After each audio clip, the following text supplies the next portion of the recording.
What movies do you remember Corey Feldman in? Gremlins, Friday the 13th, The Final Chapter, The Lost Boys, The Goonies, Dream a Little Dream, Meatballs 4... the 80s. A magical time when Michael Jackson dominated the charts, action movies ruled the silver screen, and child actor Corey Feldman slowly vanished into direct-to-video obscurity. Remember the two Coreys? Yes, the 90s weren't very generous to Feldman's career, but just because most of his movies went directly to your local video store didn't necessarily mean they were all god-awful pieces of crap. Hence, I present Meatballs 4, or as I like to call it, Salute Your Shorts, the movie. Remember Salute Your Shorts, that fun Nickelodeon show that took place at Camp Anawana? It had that catchy theme song and memorable characters like Bobby Budnick, Donkey Lips, and Sponge. But the one thing Salute Your Shorts didn't have was this.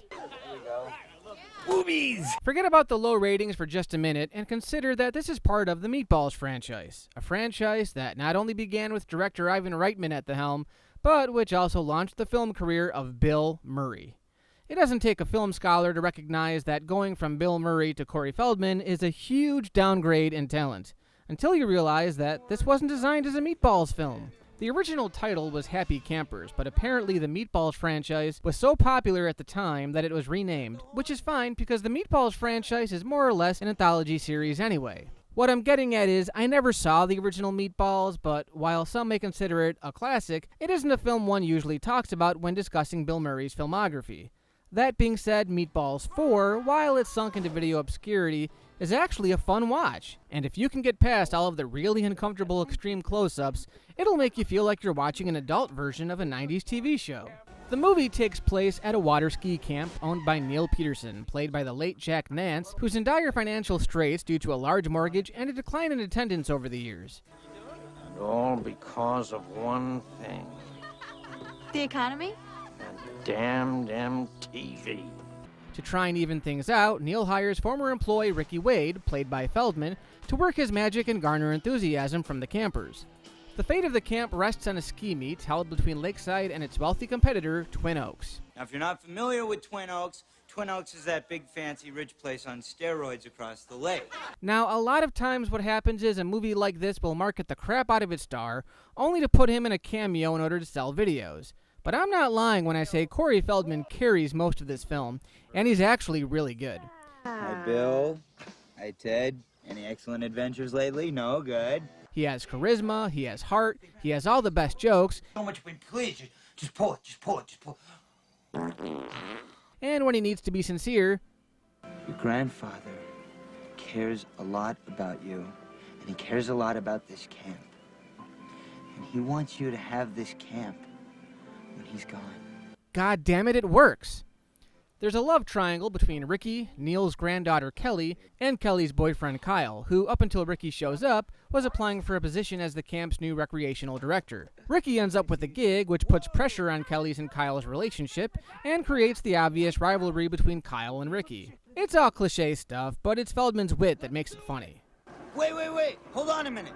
I think I lost my contact. Since when have you worn contacts? Oh, yeah. Never mind. Then there are the campers. I could use names, but instead I'll use the stereotypes. You know, the blank slates who have just enough personality so that anyone watching the film can relate to whoever best fits their physicality. There's the pair of jocks, the hottie. I just want to devote some time to my body. Funny you should say that. I was just thinking about devoting some time to your body. And the overweight underdog who spoils everyone's good time. You know, the one we're all supposed to feel sorry for. Remember Shelly from Friday the 13th Part 3? Luckily, Ricky comes in to lift his spirits. Oh, it's true. It is you. It's the devil. Where's that sign? 666 Damien. Come on, Damien. I know it's you. Then you have the villains. The uppity owner of Twin Oaks, Monica Shavitz, and her bumbling servants, a couple of Italians named Dick and Nunzio. Don't sweat it, man. Discreet's our middle name. Funny? I thought it was Dickhead. Think Joe Pesci and Daniel Stern from Home Alone, but not as memorable. Of course, their main purpose is comic relief, and surprisingly, they're not as bad as you'd think. Some of their jokes are kind of funny. No, Nunzio. Shit! Whatever you say, ma'am. Hey, buddy, where's your toilet? They won't win any comedy awards, but given how goofy the film is already, they get the job done. My, if it isn't Little Rick. My, if it isn't Little Dick. Monica is the straight man, all business, and when we actually get introduced to her, she makes Neil a decent offer, including paying off his entire mortgage plus a little extra retirement money so that she can expand her enterprise. It's the plot to a lot of these types of movies, like Ernest Goes to Camp, and of course, Neil turns her down for sentimental reasons. So during the ski meet, Lakeside is able to pull ahead of Twin Oaks when Kyle pulls a stunt that injures Ricky during a ski jump, seriously hurting Lakeside's score. Lakeside wins by the skin of their teeth, but Ricky fires Kyle for purposely sabotaging the event. Once again, drama ensues. You did this on purpose, just to hurt! Why did you ever have to come back here? Monica, being the sore loser, decides to exploit Neil's refund policy by having her two cronies sabotage the camp. To avoid shutting down for good, Ricky sets up a high-stakes rematch with Twin Oaks. If Lakeside loses, you come back to work for me. At minimum wage? For a period of 5 years. What? Of course, once again, Monica tries to interfere when Victor Thigpen forges an alliance with the two jocks who've been bullying him throughout the whole film, and the three of them take out Monica's cronies.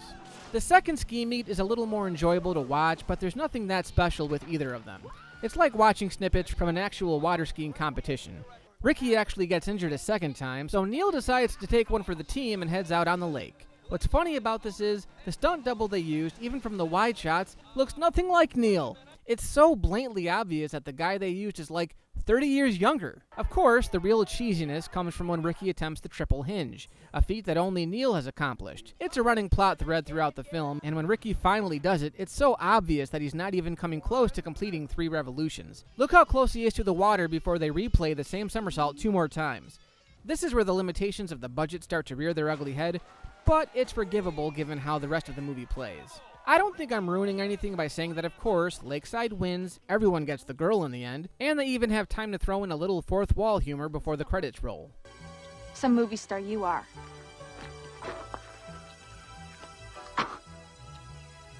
I was in Goonies. It goes without saying that if you're going to check this movie out, go in open-minded, and whatever you do, don't try to compare it to the original. You'll just be setting yourself up for disappointment if you do. This really is its own thing, and if you want a couple of laughs, a little innocent nudity, and a really good Corey Feldman performance, you can't go wrong. We're gonna go out there tomorrow, and we're gonna have some fun. We're gonna kick some butt. And, wake up! God! Now, you see the energy he just put out. Now, that is what